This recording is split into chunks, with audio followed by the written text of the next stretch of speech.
Namo Bhagavate Vasudevaya.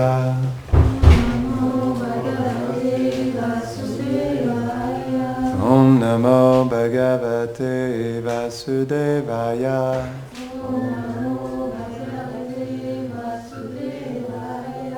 Om Namo Bhagavate Vasudevaya.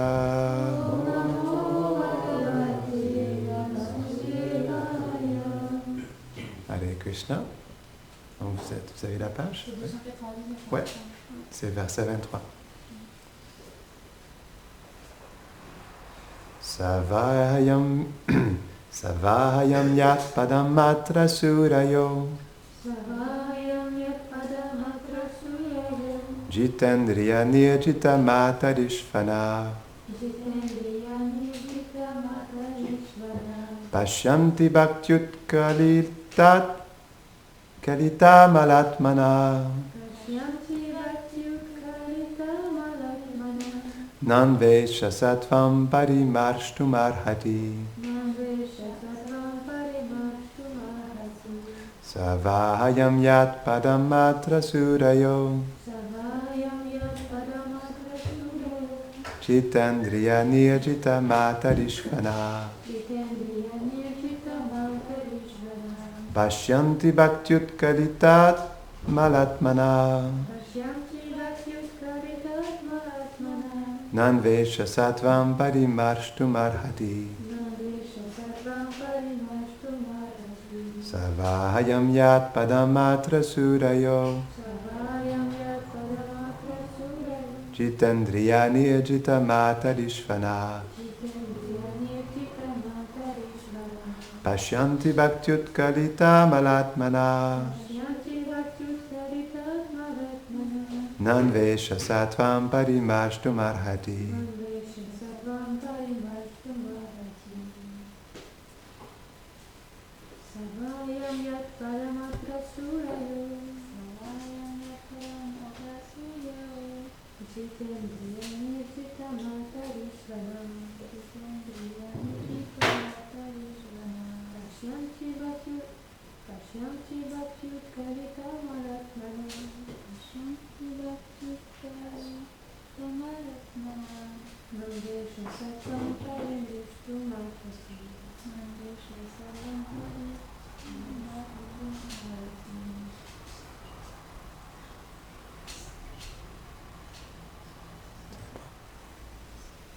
Ce Sri Krishna est la divinité suprême. Il est le refuge final pour ces sages qui contrôlent leur respiration et maîtrisent leurs sens, avec un mental aspirant à le contempler et qui est nettoyé de toutes les impuretés à travers la dévotion. Il n'y a rien excepté la dévotion envers lui qui peut purifier le mental. Commentaire. Srila Vishwanath Chakravarti Thakur explique que les Purusha avatars, les trois aspects du Seigneur en tant que le créateur des univers, ont été décrits. Krishna est différent. Il est le Seigneur originel. Il n'est perceptible que dans l'âge de Dvapara, dans le 28e cycle de Vaisvata Manvantara. En d'autres mots, il apparaît à certains moments dans la création. Or, bien que ces divertissements ne puissent être perçus qu'à certains moments dans l'univers, ils peuvent toujours être vus par ceux qui ont la dévotion. C'est ce qu'exprime ce verset. Seuls les grands dévots qui contrôlent leurs sens, en contrôlant l'air vital, à l'aide de l'intelligence purifiée, par la pratique du service de dévotion, peuvent voir la forme du Seigneur et ses pieds pareils au lotus. En effet, les sens sont dépendants de l'air vital. Donc, si quelqu'un contrôle l'air vital, il contrôle les sens. De plus, le Katha Upanishad 3.12 dit « Drishyate tvagryaya buddhya ». Le Seigneur est perçu par celui qui a de l'avidité pour le voir.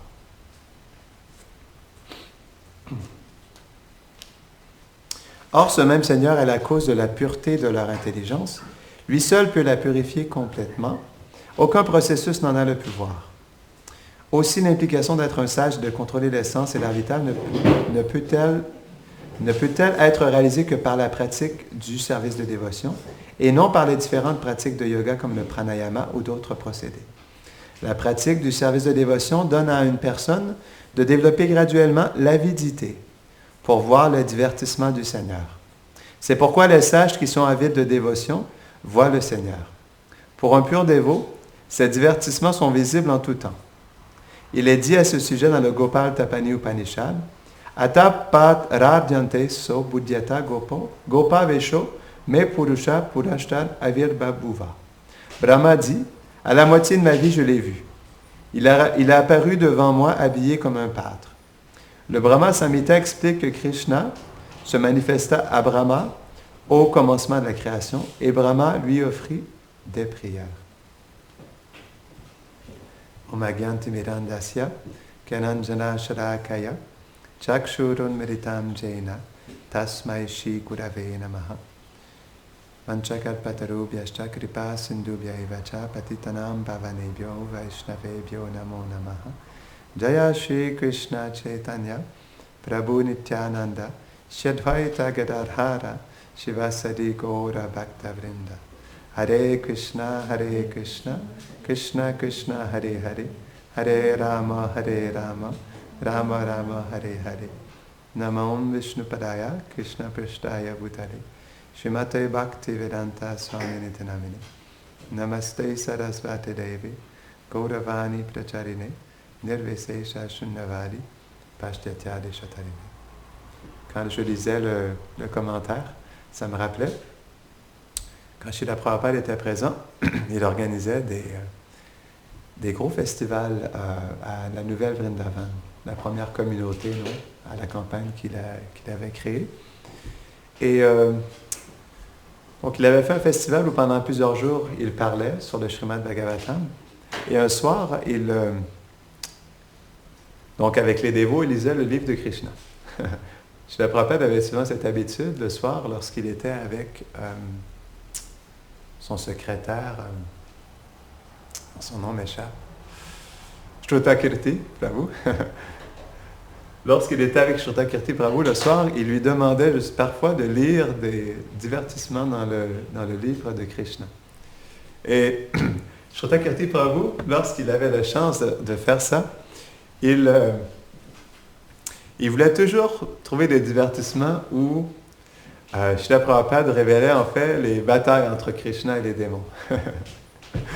Parce que lorsque Shrutakirti partageait en fait les batailles entre Krishna et les démons, c'était le moment où le Srila Prabhupada était le plus expressif.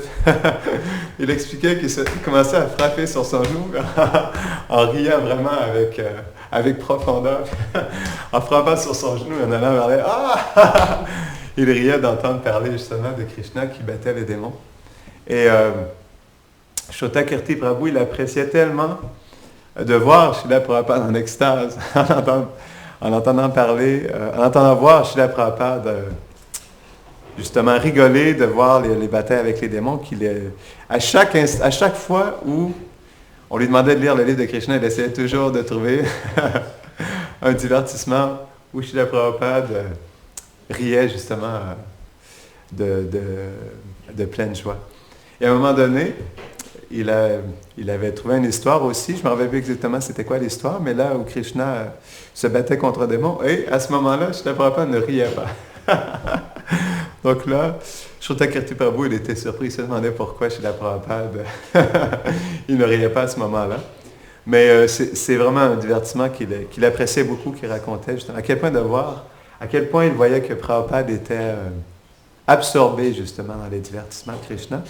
Et c'était la même chose aussi, donc je parlais des festivals à la nouvelle Vrindavan. Donc il y a un soir où Srila Prabhupada demandait à un dévot de lire le livre de Krishna, comme il le faisait bien souvent. Et ça a duré très longtemps. C'était le soir de Janmashtami. Exactement, c'est ça. Merci.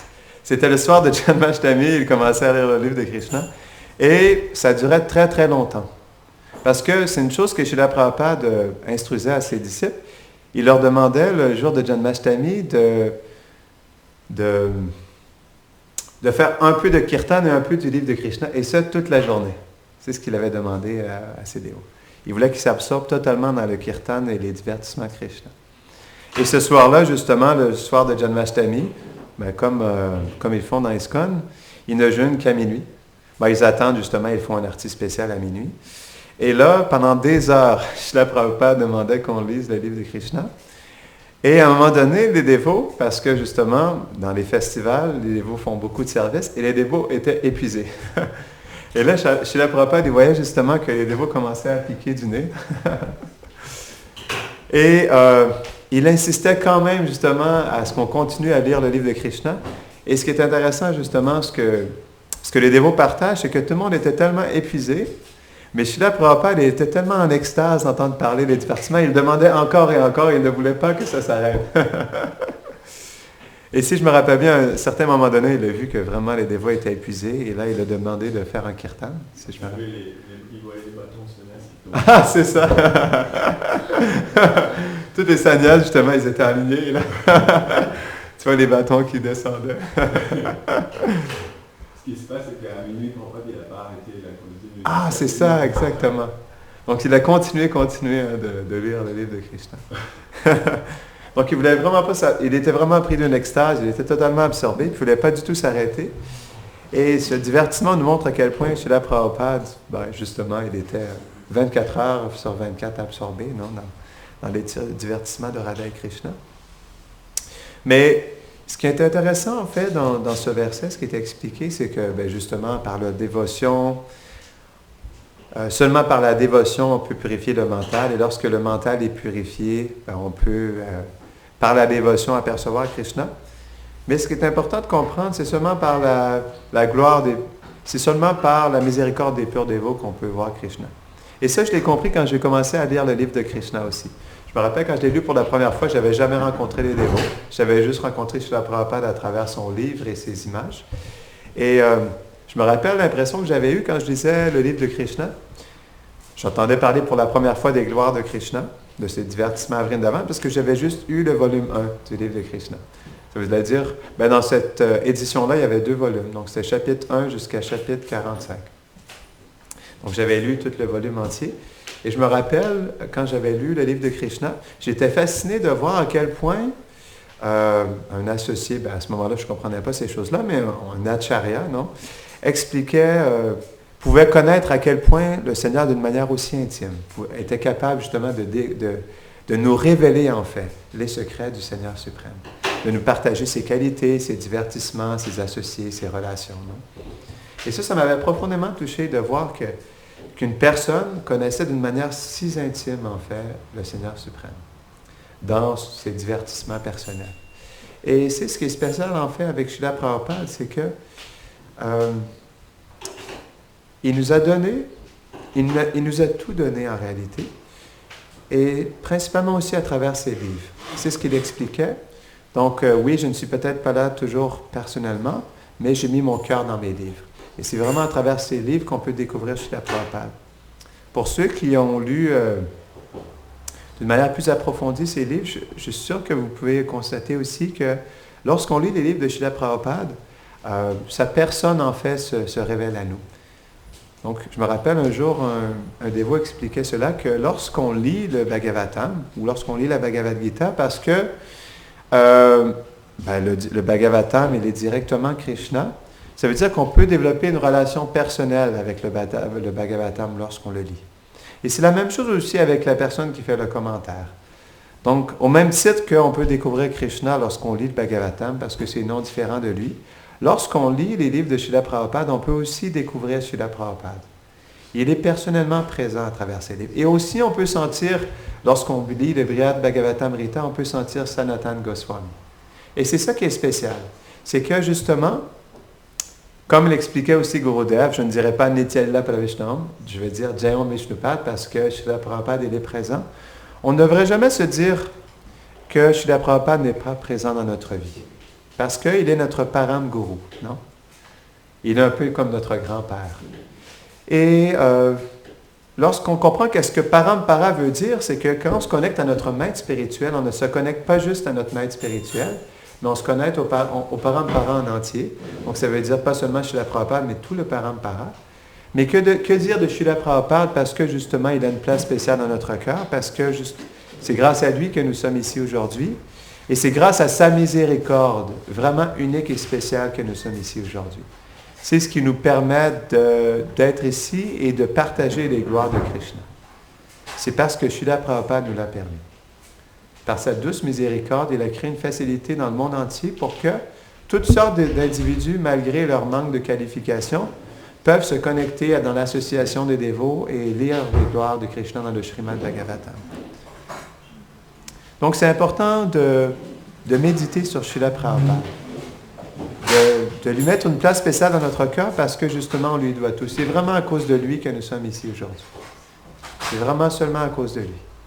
Parce que, justement, il a, comme je l'expliquais tout à l'heure, aussi, je trouve qu'à travers ses livres, c'est quelque chose d'important parce que il y a une intimité de Prabhupada qui est présente dans ses livres.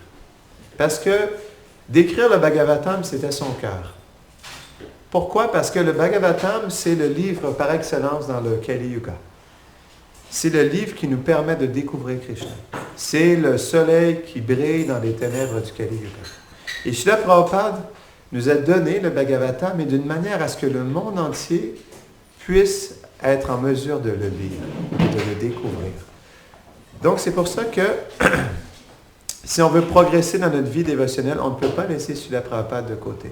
On doit laisser une place spéciale dans notre cœur pour Srila Prabhupada. C'est extrêmement important. Je pense personnellement que si on veut vraiment avoir accès à cette douce et unique miséricorde que Srila Prabhupada nous a donnée, on ne peut pas le négliger dans notre vie. On doit vraiment trouver une place spéciale dans notre cœur et adorer Srila Prabhupada. Vraiment, vraiment.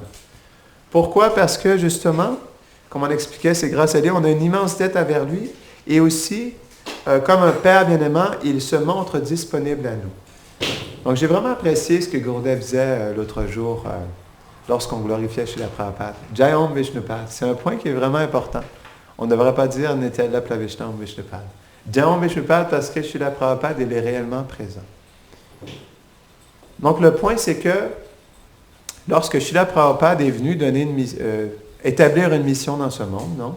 Dans le mouvement de Sankirtan, il n'a pas fait ça juste pour bâtir quelque chose. Donc, il a mis un temple, il a bâti une institution, il a écrit des livres. Et comme là, OK, j'ai laissé, maintenant je pars. Non, je m'en vais. Donc, le point, c'est que lorsqu'un acharya, justement, vient dans ce monde et il établit quelque chose, il y met son cœur et il y met toute sa présence aussi. Donc, c'est ce qui est spécial. Lorsqu'on connecte à l'acharya, on ne connecte pas juste à un mouvement, à une institution, à des livres, à quelque chose d'institutionnel et externe, mais lorsqu'on connecte à un acharya, on connecte à son cœur aussi. Et c'est ce qui est important de voir. Et c'est pour ça que c'est important, pas juste de lire les livres de Srila Prabhupada, mais de voir ses vidéos, d'entendre parler de lui. Pourquoi? Parce que, justement, c'est à travers sa personne aussi qu'on peut comprendre Gauravani. Qu'est-ce qu'il est venu donner? Qu'est-ce qu'il est venu donner réellement? En fait, à quel point, dans sa relation personnelle avec Krishna, il a été prêt à absolument tout sacrifier pour être en mesure d'établir son mouvement partout à travers le monde. Et ce n'est pas quelque chose qui est négligeable. Si on comprend qu'est-ce que Srila Prabhupada a fait, on devrait méditer là-dessus, à quel point il a fait des sacrifices, à quel point il a vécu des difficultés pour établir ce mouvement. Et Krishna, il met ses purs dévots dans de telles situations pour les glorifier, justement, et leur mettre une place spéciale dans le monde Vaishnava. Mais si on réalise à quel point Srila Prabhupada, de sa vie personnelle, il a vécu des difficultés, des souffrances et des sacrifices pour justement être en mesure de répandre l'amour de Krishna partout à travers le monde. Si on regarde, juste avant qu'il vienne aussi en Occident, à quel point il a travaillé dur, même lorsqu'il était aussi avec ses frères en Dieu, il était complètement seul. Il essayait justement de bâtir, de créer un magazine, non? Donc en 1944, il a commencé le Back to Godhead magazine, quand même. Donc il est venu. Pardon? 20 ans avant de venir. Hein? Donc 20 ans avant de venir, il a écrit le Back to Godhead magazine. Donc combien d'années? C'était quoi? C'était en 1959 qu'il a écrit son premier commentaire sur la Bhagavad Gita? Quand même quelques années avant de... Il avait écrit un commentaire sur la Bhagavad Gita avant de venir. 1200 pages, hein, son commentaire sur la Bhagavad Gita. 1200 pages. Et il s'est fait voler son manuscrit. Il a tout perdu. 1200 pages. Vous imaginez? La Bhagavad Gita, elle fait aujourd'hui 700 pages. Elle était 500 pages de plus dans son premier manuscrit. Donc, il a commencé 20 ans avant à écrire le Back to Godhead magazine. Il demandait l'aide de différents sannyasis pour l'aider à le supporter dans son projet. Même auprès de ses frères en Dieu, avant de venir en Occident, même auprès de ses frères en Dieu, il n'avait pas leur aide. Donc, c'est les divertissements du Seigneur, ils sont mystérieux, non? Et Srila Prabhupada, il a été mis dans une position particulière pour établir son mouvement. Pas juste établir son mouvement, mais en fait, de creuser le chemin pour que par la suite, en fait, les Vaishnavas dans ce monde, dans le futur, puissent être en mesure de partager les gloires de Krishna et de connecter les autres à Krishna. Ça, c'est vraiment, en fait, donc il a creusé le chemin il a façonné un chemin. En fait, non, même pas ça, il a créé une maison pour que le monde entier puisse vivre. J'avais beaucoup ce point, c'est ce que Satsvarup Das Goswami l'expliquait. Qu'il a créé une maison dans laquelle le monde entier peut vivre. Ça, c'est la réalité.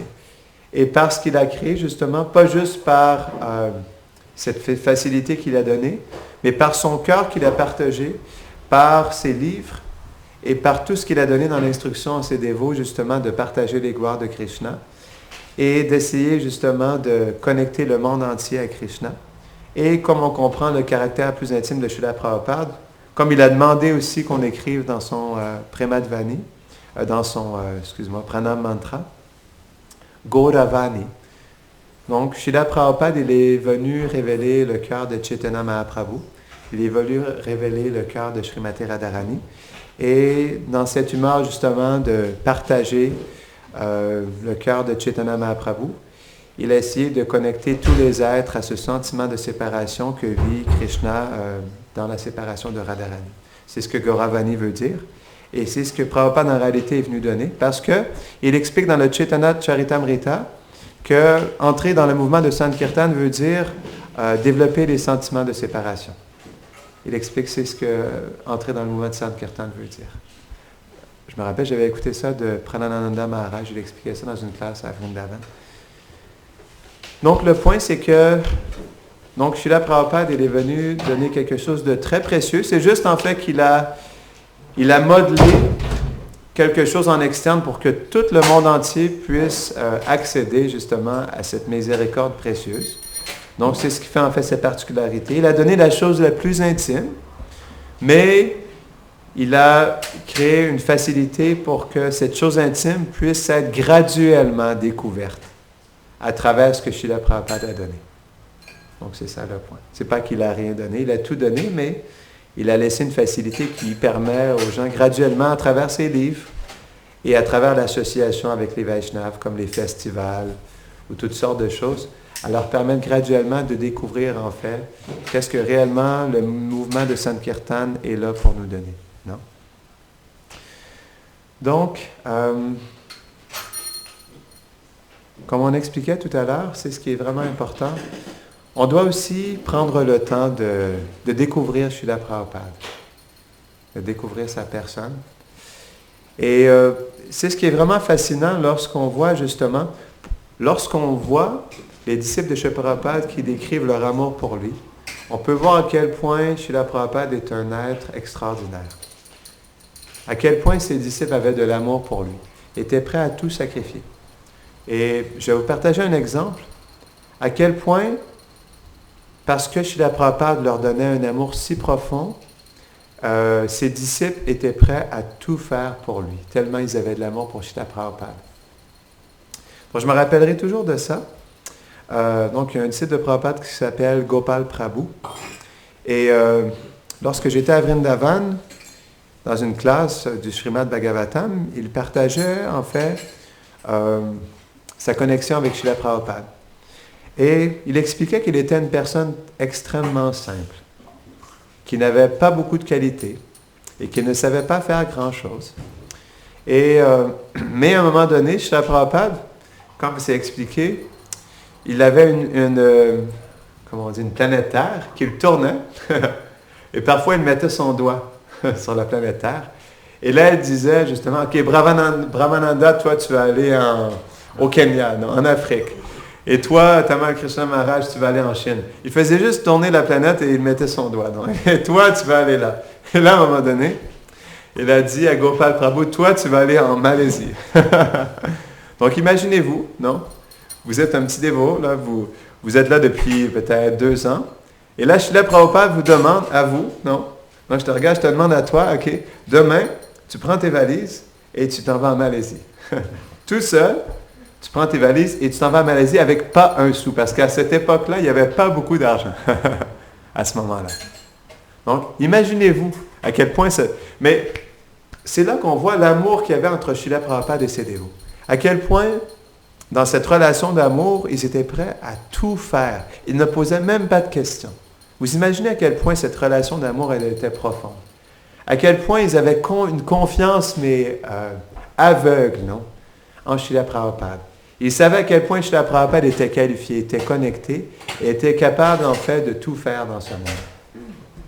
Donc, Gopal Prabhu, et c'est ce qu'il partage plus tard, parce qu'il ne s'est pas vraiment posé la question. Donc, c'était l'humeur à cette époque-là.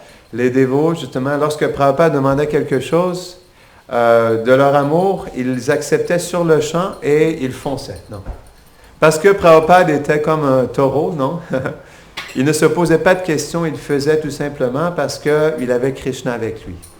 Donc, c'est ce qu'il révèle dans sa prière. Il savait qu'il se sentait inqualifié. Il avait tellement essayé, c'est ça qui est intéressant, même si Krishna est avec lui, lorsqu'il était en Inde, il a tellement essayé pendant des années de bâtir un mouvement là-bas. Mais pendant des années, il s'est senti incapable de bâtir quoi que ce soit. Il a essayé, il a bâti la Ligue des dévots, non? Il a eu un disciple lorsqu'il était en Inde, un disciple. Il a écrit une Bhagavad Gita et même lorsqu'il était sannyas, non, il a tellement essayé de bâtir. Donc, il était à Jhansi, il a essayé de bâtir la Ligue des dévots. Et donc, il a tellement essayé aussi auprès de ses frères en Dieu, il a même envoyé une lettre à Gandhi aussi pour lui demander de faire attention parce qu'il allait probablement mourir s'il n'arrêtait pas d'aller dans la politique. Il a écrit à toutes sortes de politiciens, mais personne ne l'aidait, absolument personne, non. Donc, il avait toujours Krishna avec lui, mais c'est juste qu'à ce moment-là, les choses n'étaient pas prêtes pour que lui puisse réellement, comme un général de l'armée du mouvement de Sankirtan, puisse réellement creuser le chemin pour que le monde entier puisse entendre parler des gloires de Krishna. Donc, c'est ce qui est intéressant avec Srila Prabhupada. C'est important de voir ces sacrifices et ce que j'expliquais avec Gopal Prabhu. Donc, il expliquait qu'il est allé tout seul en Malaisie, il n'avait pas d'argent, il ne connaissait pas la langue. Et il faut comprendre qu'il était seul. Il devait s'occuper des déités. Donc, on lui avait apporté des déités pour que... Il était venu avec des déités, je ne sais pas si c'était Radha Krishna, je ne me rappelle pas.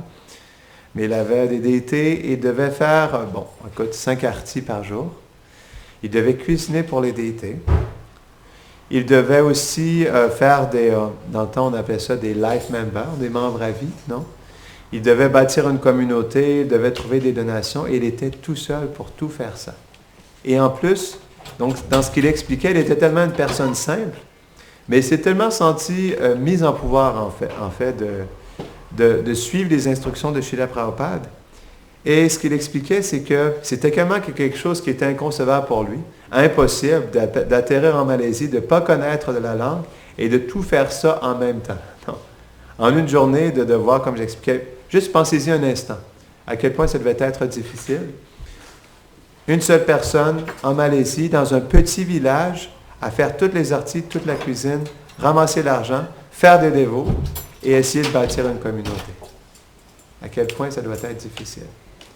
Et malgré tout, par son abandon à Srila Prabhupada, il a été capable de tout faire ça en même temps. Non?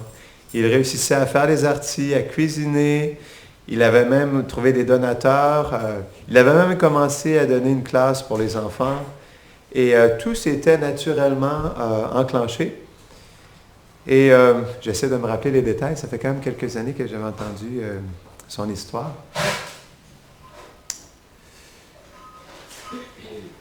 Et à un moment donné, la communauté s'était bâtie et Srila Prabhupada lui avait demandé de faire un autre service dont il était parti. Mais c'est au moment où il a quitté la Malaisie qu'il avait réalisé que c'était absolument impossible pour lui de réaliser tout ça sans une miséricorde spéciale et sans une mise en pouvoir.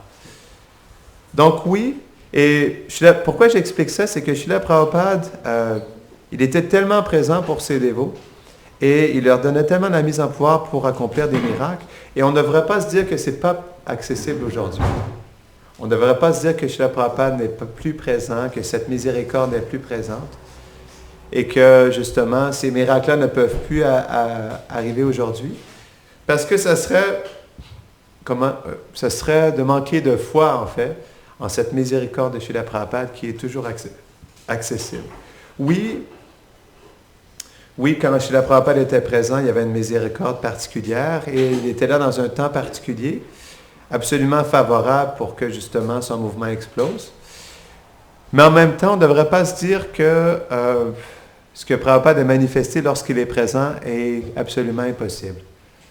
Pourquoi? Parce que la miséricorde, elle est toujours présente. Et même si, justement, Prabhupada n'est pas présent physiquement, on ne devrait pas se dire qu'il ne peut pas, justement, personnellement nous aider dans ce qu'on cherche à accomplir pour notre maître spirituel. Donc, on devrait avoir confiance que Srila Prabhupada, il est toujours présent. On devrait méditer là-dessus. Et c'est pour ça que c'est important de voir, en fait, comment ça se passait lorsque Srila Prabhupada était présent. Comment les miracles apparaissaient. C'est sûr que c'est vraiment hallucinant lorsqu'on comprend que, comme expliquait Sudam hier, que ou non, je pense que c'était avant hier, lorsque les billets de 100 $ volaient dans les airs. il y a une autre instance aussi, un autre moment où il y avait un dévot pour ramasser de l'argent pour le temple. Il était chauffeur de taxi et il a embarqué une dame qui était une millionnaire et il lui parlait justement qu'il cherchait à ramasser de l'argent pour le temple et elle lui a fait un chèque à l'instant de 25 000 $ US. Je ne sais pas si c'est 25 000 ou 40 000, une des deux, c'est ce que je me rappelle. Mais c'était soit 25 000, soit 40 000 $. Mais c'était vraiment un gros montant. Et sur le champ, il lui a signé ça. Donc c'est des choses inconcevables comme ça. Et comme aussi l'expliquait Sudam hier, Shyamasundar, lorsqu'il rentrait, lorsqu'il ouvrait la porte, il ne savait pas qu'est-ce qui allait se passer.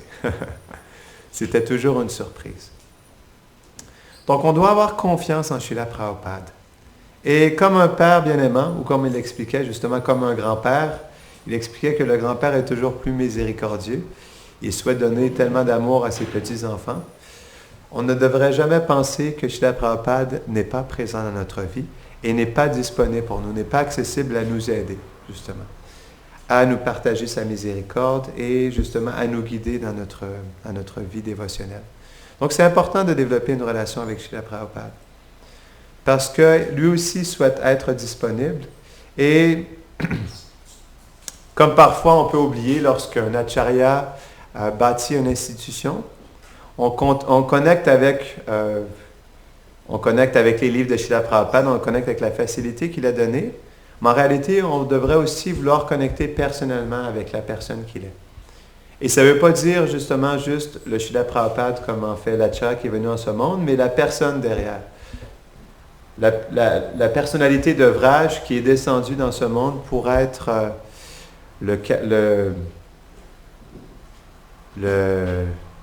comment je pourrais dire, le général des armées du mouvement de Sankirtan. Donc c'est ce qui est important. Et lorsque je disais qu'on devrait justement développer une relation avec Srila Prabhupada, on devrait dans notre cœur développer le désir aussi de connecter avec Srila Prabhupada, mais dans ce qu'il est dans le monde spirituel. On devrait aussi vouloir mendier Srila Prabhupada de nous révéler qui il est, de vouloir comprendre en fait quelle est sa personne. Et ça, c'est quelque chose d'important. Parce que justement, Srila Prabhupada, il n'est pas venu non plus juste pour établir un mouvement, mais il est venu pour partager son association. Il est venu pour qu'on puisse aussi connecter avec lui comme individu, comme personne. Et ça, c'est quelque chose qui est important. On devrait aussi méditer sur ce point que Srila Prabhupada, malgré le fait qu'il est venu comme un acharya, est aussi un associé intime de Radha et Krishna. Et on devrait profondément le supplier dans notre cœur de nous aider un jour à le comprendre et à découvrir qui il est réellement. Et c'est ce qu'on doit faire aussi lorsqu'on lit le Srimad Bhagavatam. C'est quelque chose qui est intéressant. Je ne sais pas si c'est Jiva Goswami. Jiva Goswami, il expliquait dans les Sandarbhas que lorsqu'on lit le Bhagavatam, que chaque verset du Bhagavatam est un divertissement de Radha et Krishna. On devrait aussi méditer là-dessus lorsqu'on lit les commentaires de Srila Prabhupada. Qu'est-ce que les commentaires de Srila Prabhupada veulent dire, non? Donc, Srila Prabhupada, il expliquait que lorsqu'il écrivait, en fait, les commentaires du Bhagavatam, en fait, ces commentaires étaient ses extases personnelles. Et qu'est-ce qu'une extase personnelle veut dire pour un associé du Seigneur? Non? Une extase personnelle, ça veut dire un sentiment d'amour profond dans sa relation avec Radha et Krishna, qui le pousse justement dans son service à, peu importe ce qu'il fait, non? À goûter justement Radha et Krishna à travers ses services du quotidien. Que dire de faire le Srimad Bhagavatam? Non? Parce que le Bhagavatam, il est directement Radha et Krishna. Donc naturellement, Srila Prabhupada, lorsqu'il dit « j'ai mis mon cœur », ça ne veut pas dire justement qu'il a juste voulu décrire en fait qu'est-ce que le Bhagavatam, mais il a voulu aussi mettre son cœur, ça veut dire qu'il met sa relation avec Radha et Krishna. Il met ses sentiments vers Radha et Krishna dans ses commentaires du Bhagavatam. Et c'est quelque chose qu'on doit méditer peu importe lorsqu'on cherche à connecter avec Srila Prabhupada. C'est ça qui est essentiel. Pourquoi? Parce que quand j'ai mis mon cœur, moi c'est ce que je comprends de ça, quand j'ai mis mon cœur dans ces livres, que d'autre que Radha et Krishna que le cœur, comment je pourrais dire? Le cœur d'un Vaishnav, c'est Radha et Krishna. Donc si j'ai mis mon cœur, ça veut dire que j'ai mis Radha et Krishna dans mes livres. Et je souhaite à ce que vous les découvrez dans mes livres. Je souhaite à ce que vous compreniez mon amour pour eux dans mes livres. Pour que vous appreniez un jour à entendre mes sentiments d'amour pour eux. Qu'est-ce qui me pousse tant à les aimer, à les servir et à venir dans ce monde, non, dans ce monde épouvantable, non? De venir dans ce... Il faut comprendre que, pensez-y un instant, on parle, OK, un associé éternel du Seigneur, OK, qui sert personnellement et intimement Radha Krishna et qui vient dans ce monde épouvantable pour faire tant de sacrifices pour aider les âmes conditionnées. Il y a même un moment donné où Srila Prabhupada, il révèle à un de ses disciples que, ça c'était lorsque, je crois que c'était en 1970, en 1970, il avait eu une crise cardiaque et il croyait qu'il allait mourir. Et donc les dévots priaient incessamment et Srila Prabhupada leur avait demandé de chanter aussi les prières de Nishingadev. Et à ce moment, Srila Prabhupada, il a révélé à un de ses disciples que c'était une profonde difficulté pour lui. Il ne savait pas s'il allait quitter son corps. Il avait révélé à son disciple que Krishna lui avait dit « Pourquoi tu t'acharnes tant à créer ce mouvement? Pourquoi tu t'acharnes tant à vouloir justement sacrifier tellement de choses? Pourquoi tu prends autant de temps à bâtir ce mouvement dans ce monde? Pourquoi est-ce que tu ne reviens pas à moi? Pourquoi tu ne reviens pas à moi, à Vraj? » Non. Donc c'est ce que Srila Prabhupada il avait partagé à son disciple, que Krishna, même si Radharani l'a envoyé dans une mission bien spéciale pour répandre le mouvement de Sankirtan partout à travers le monde, Krishna, en fait, voulait rappeler son ami intime à lui, voulait qu'il revienne. Donc, ça, c'est justement ce qui se passe entre la relation entre Radha Krishna et leurs associés éternels lorsqu'ils viennent dans ce monde. Donc, c'est pour ça qu'on ne devrait jamais dissocier, en fait, tout ce qu'un pur dévot fait lorsqu'il est dans ce monde. On ne devrait pas dissocier de ce qu'il fait pour Radha Krishna et de ce qu'il sent pour Radha Krishna et de son amour pour eux. Parce que tout ce qu'il fait, en fait, est connecté avec son sentiment. Et c'est là où, justement, lorsqu'on lit les livres de Srila Prabhupada et lorsqu'on regarde ses vidéos et lorsqu'on entend parler de lui, on devrait aussi voir comment ces choses-là, elles sont intimement connectées avec ce qu'il est et ce qu'il est venu manifester, en fait, dans son personnage, dans ce monde. C'est aussi ce que Narayana Maharaj, il expliquait. Donc, il expliquait que Srila Prabhupada était la forme de Sadaka, non? Sadaka Svarup. Ce qui veut dire que dans le mouvement de Sankirtan en ce moment, Srila Prabhupada, il a manifesté une forme de Sadaka, non? Pour justement que les gens opportunité de connecter à lui à travers cette forme de sadhaka. Donc, c'est qu'on pourrait dire, cette forme de sadhaka, elle est une forme de cet associé éternel du Seigneur qui fait en sorte que cette personne qui est d'œuvrage puisse être accessible dans ce monde aux âmes conditionnées que nous sommes. Et c'est ce qui est tant spécial avec Srila Prabhupada. Et aux purs dévots qui viennent dans ce monde pour justement nous reconnecter à Radha et Krishna. C'est ce qui est important justement, c'est que par leur personne, par leur forme, par leurs paroles, par leurs écrits, par leurs gestes, par leur divertissement, on peut justement à travers ça connecter à ce qu'ils sont à Vraj. Parce que ça ne peut pas être dissocié. C'est pas possible. Comme par exemple, on ne peut pas dissocier Radha et Krishna de Vrindavan. C'est pour ça que lorsque Krishna a dû descendre dans ce monde, Radharani, elle lui a demandé justement de manifester Govardhan, nom de la rivière Yamuna. Krishna lui a dit qu'il allait faire descendre aussi la rivière Yamuna et Govardhan. Donc c'est la même chose aussi avec Srila Prabhupada. Donc c'est ça qui est important et c'est comme ça aussi qu'on va vraiment avoir la miséricorde de Srila Prabhupada. C'est comme ça qu'elle est vraiment intime et qu'elle est vraiment particulière. Oui, il donne le mouvement de Sankirtan, il donne le Saint-Nom, il donne le Srimad Bhagavatam, mais il se donne aussi. Il se donne personnellement. Et justement ce don de soi qu'il offre à tous ses disciples et à tous les êtres qu'il souhaite se connecter avec lui personnellement, c'est ce qui fait vraiment que notre relation avec Prabhupada peut devenir de plus en plus possible et intime aussi. C'est pour ça justement que comme on cherche à être personnel avec Krishna, on doit chercher à être personnel aussi avec Srila Prabhupada. De toute façon, c'est à travers lui et à travers ses disciples qu'aujourd'hui, on a une possibilité de se connecter avec Radha et Krishna. Et j'expliquais, oui, justement, Srila Prabhupada, il a eu plein de disciples qui sont devenus des maîtres spirituels et qui donnent accès à Srila Prabhupada et à Radha et Krishna. Mais en même temps, comme j'expliquais tout à l'heure, on ne doit pas négliger Srila Prabhupada, on doit vraiment lui mettre une place spéciale dans notre cœur. Parce qu'il est, on pourrait dire, j'essaie de trouver les mots, il est la clé. Il est la pièce manquante du puzzle, non? Sans quoi rien ne peut être connecté. Pourquoi? Parce que Srila Prabhupada, il a été mis en pouvoir avec une miséricorde vraiment particulière. Et qu'est-ce que ça veut dire, cette miséricorde? C'est que même si nous sommes des âmes conditionnées complètement inqualifiées, Srila Prabhupada nous a ouvert la porte derrière du monde spirituel. Il nous a dit que dans une vie, c'était possible de retourner au monde spirituel. Dans une vie, dans cette vie. Donc, et ça, on doit avoir confiance à ça. On doit avoir confiance que, parce que Srila Prabhupada le dit, c'est possible. On doit mettre tout notre cœur dans ça. Ça, c'est important parce que Srila Prabhupada, justement, nous a donné une miséricorde tellement unique et spéciale qui est différente, on peut dire. Et différente. Parce qu'elle est tellement miséricordieuse. Elle est tellement accessible. Elle est tellement intime. Elle est tellement élevée aussi en même temps.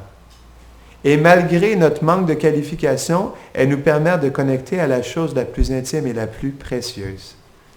Et c'est pour ça, justement, que on ne doit jamais oublier Srila Prabhupada. On doit vraiment, dans notre cœur, avoir un asana spécial pour lui et le glorifier constamment. Parce qu'on lui doit tout. On lui doit absolument tout, vraiment. Donc, c'est ce que je voulais dire là-dessus. Est-ce qu'il y a des questions, des réflexions? Oui? Il y a plusieurs fois, vous avez répété, vous parliez de ses disciples, comme si tous ses disciples étaient partis. Moi, je connais des disciples personnels de Prabhupada qui sont, quand ils parlent de leur pauvre dette, c'est complètement hallucinant. Ils l'aiment, ils pleurent. Moi, j'ai pleuré dans la séparation, par exemple, comme la fête. Il y a encore des disciples de Prabhupada qui sont complètement en extase de leur pauvre dette et quand ils parlent dans leur classe, je veux dire, c'est le silence total. On ressent en eux un attachement, comme vous disiez, de leur grand-père. Et moi, je connais des disciples de Prabhupada, ils sont assez âgés, ils ont 72, 75 ans, ils aiment leur Gurudev pour toujours, pour toute la vie. C'est un point que je voulais vous dire que c'est important. Il y a encore des disciples de Prabhupada qui sont voués à Prabhupada pour toute leur vie. Voilà. Tout à fait. C'est important de signaler, je pense. Excusez-moi, Gurudev, Maharaj. Je pense que c'est bien de le dire aussi. Oui, tout à fait. Voilà. Mais c'est ça qui est spécial, justement, c'est que... et je voulais dire aussi que par rapport aux disciples de Prabhupada qu'on a la grâce de rencontrer, ils nous transmettent l'amour pour Prabhupada. Vous comprenez? Tout à fait. En fait, parce que moi j'ai rencontré la conscience de Krishna par les disciples de Prabhupada, et c'est eux qui m'ont donné la goutte pour que j'aime Prabhupada. Voilà. Mais merci. Non, c'est moi qui vous remercie. Je voulais juste dire ça. Tout à fait. Mais merci beaucoup. Est-ce qu'il y a autre chose? Jai Shri Prabhupada ki. Jai.